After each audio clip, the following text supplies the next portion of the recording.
Good morning, fellow punters. The clock on the wall says 7:35 a.m. I'm in the Kingdom of Kerry, in the Fairview Hotel.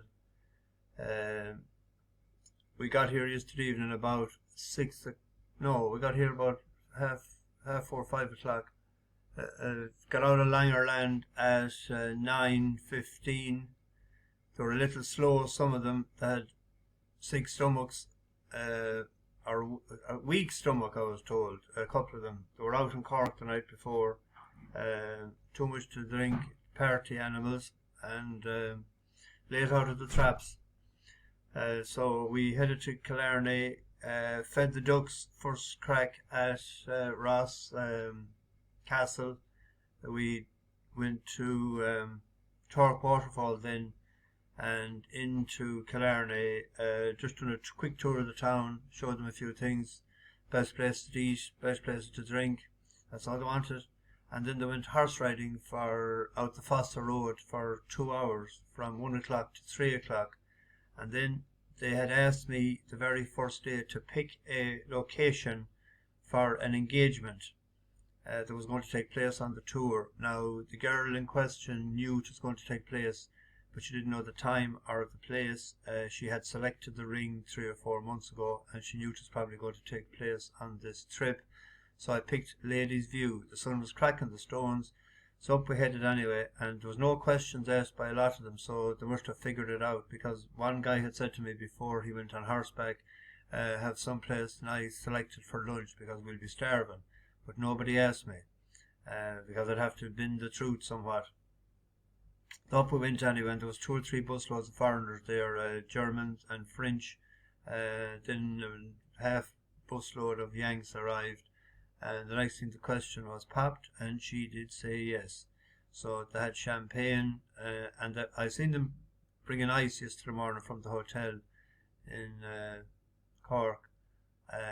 So there was lots of hoo-ha and photographs and whatever, so brilliant occasion. So I hope they have a long life of health, happiness and prosperity. Pretty loud on the bus coming back then because the champagne was in. Actually, the Love Irish Tours had sent a bubble box. That loaded it with me first, but they sent it to Dublin in the middle of the night the other night, so I had to hide it. So I gave it to them yesterday, and there's Jim Beam, there's brandy, there's everything. There's still a lot of drinking to be done because they can hardly bring it back to the States with them, half the bottles.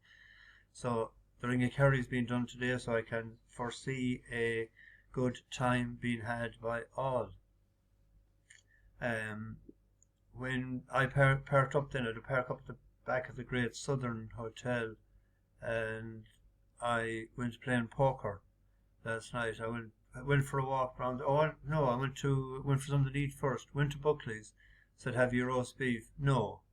That was jaw dropping. So I upped and left, and she says, well, we have roast chicken. I says, roast chicken ain't no roast beef.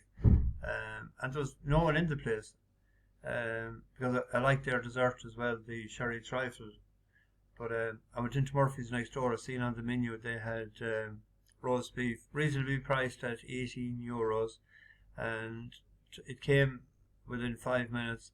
Then I ordered dessert, apple tart, ice cream, and fresh cream. And I said, have you any custard? She said, I'll tell them to put custard on it. So next thing, this big plate arrived, and no custard on it. So I said to him, did she forget the custard? Oh, it's not on the menu. I said, but she told me that she'd get them to do it as if they had it. So he said, I'll give you tea or coffee instead. I said, I'm not in the mood for bargaining. I said, if there was no custard, I could have ordered something else. Well, do you want something else? I said, no, but I said, she didn't do her job properly. But it's not that I'm fussy, but when I did ask the question, she gave me the impression that it wasn't a problem to add it to the apple tart. So, anyway, I might go back and I might. The beef was good, but no custard is a problem. It's been a crack lately with me anyway. So we had a winner yesterday in, 5 towns. I put it up as 5 wins, I think, the other night or something. The mind does play games at times. I'd be looking at stuff and I can't see the mistake, and I'd see it maybe the next day. Gegan pressing, that 5 towns, that'll win again. That likes top of the ground, so if it stays good, the weather, I think we'll get that again. Because to the decent horse I was saying the night before that he had been second to, that's rated 97 now, so he'd probably only go up about £4 for that, maybe 5. Gegan pressing, ground gone against it, to drying out all day in Roscommon. Seemed to be a good crowd there. Why wouldn't there? They were getting in for nothing. Anyway, on to today. I have 3. Where do we go? We'll go in order of the races. Novel Legend is the selection in the 2-mile race for Jimmy Fanshawe. It's a decent race. That Temporize won at 2.5 mile the last time on his first run for Sid Jose. Vino Vitrix likes top of the ground as well. Won in Kempton a couple of times. Long time followers will famously remember that night was bet by a nose in Kempton, though we tipped it up, and then we didn't follow it the next time and it won. But on the forum, where are we gone? Novel Legend.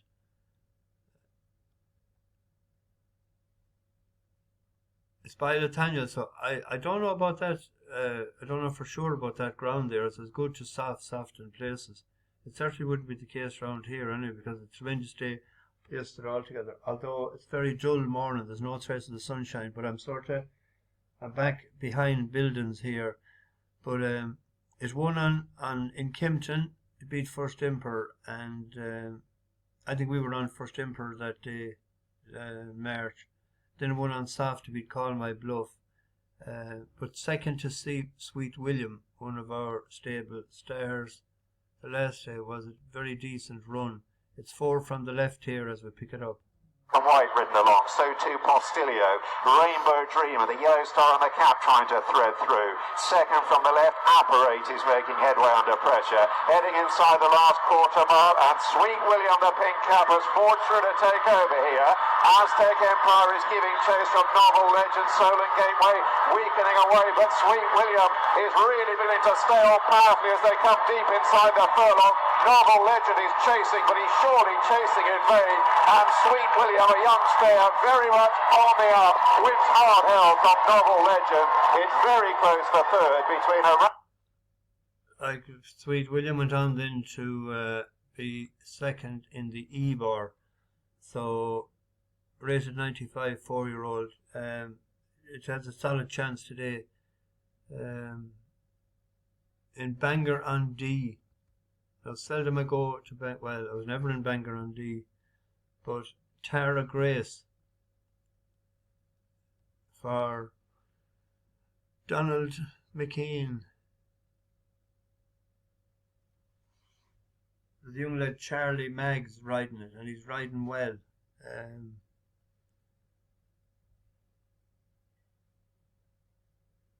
He's claiming £10 today.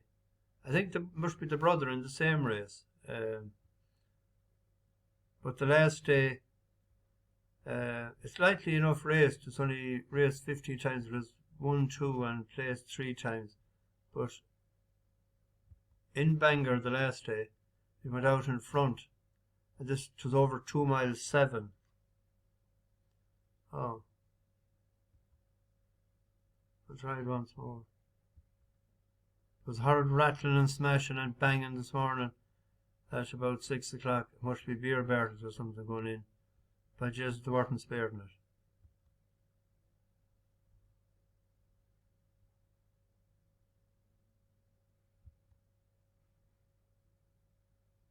There we go. I might play this time.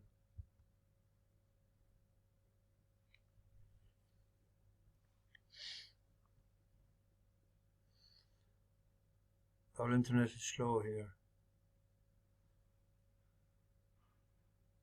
Is it coming? It is. But yes, it is.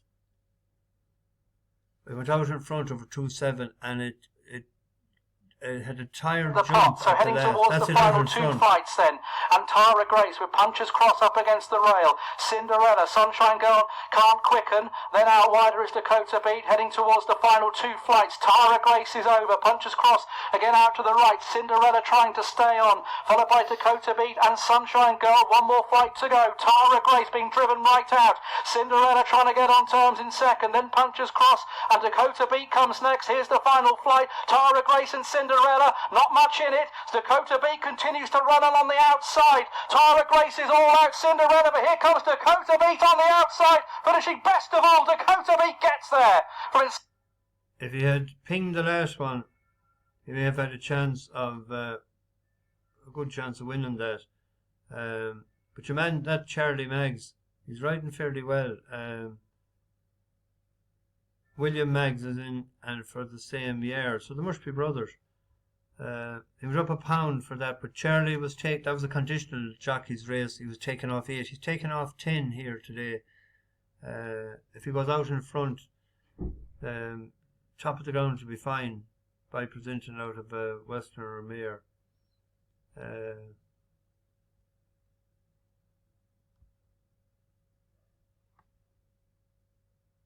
Charlie has only 19 rides there, and he has 6 places and 2 winners.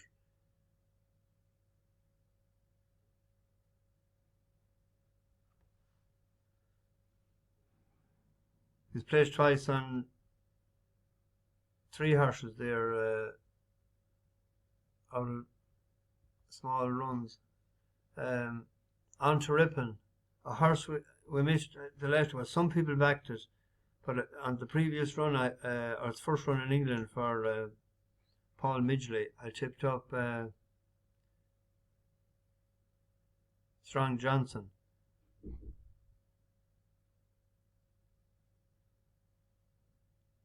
It wasn't his first run, is it?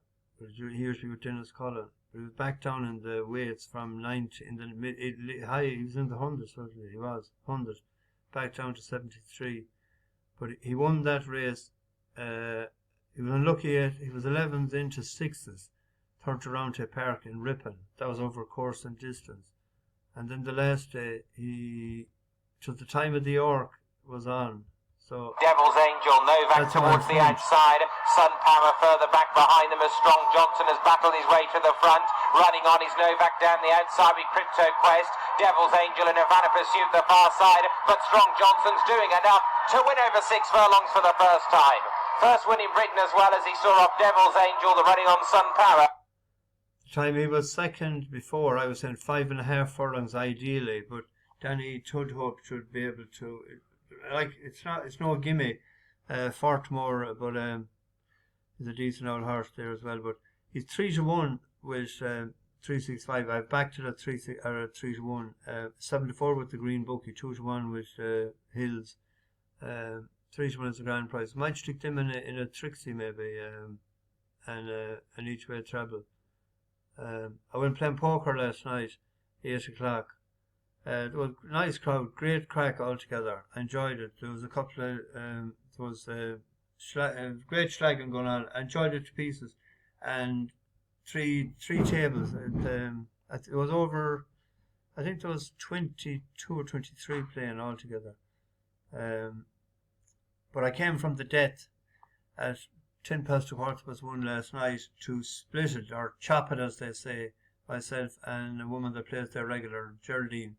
With €540 a piece. I was just after taking the lead. She had led solidly the whole night long. She's a good solid poker player, and she was aggressive last night, and women get a bit of respect at the table. But when we got down to heads up, I was just probably 2-1 in her favour. But I was playing well at that point, and I was enjoying it, and I took the lead, and then she mentioned a chop. So I said, okay, let's do it. So great, and that was in the Q card. Thanks to John. He wasn't there last night, but a lad from Kildare that had told me about it before, and he said it was on the Monday night. So I was glad to play that, and took a few pounds as well. So let's get this into the oven, and we shall bash the bookies hopefully. Over and out.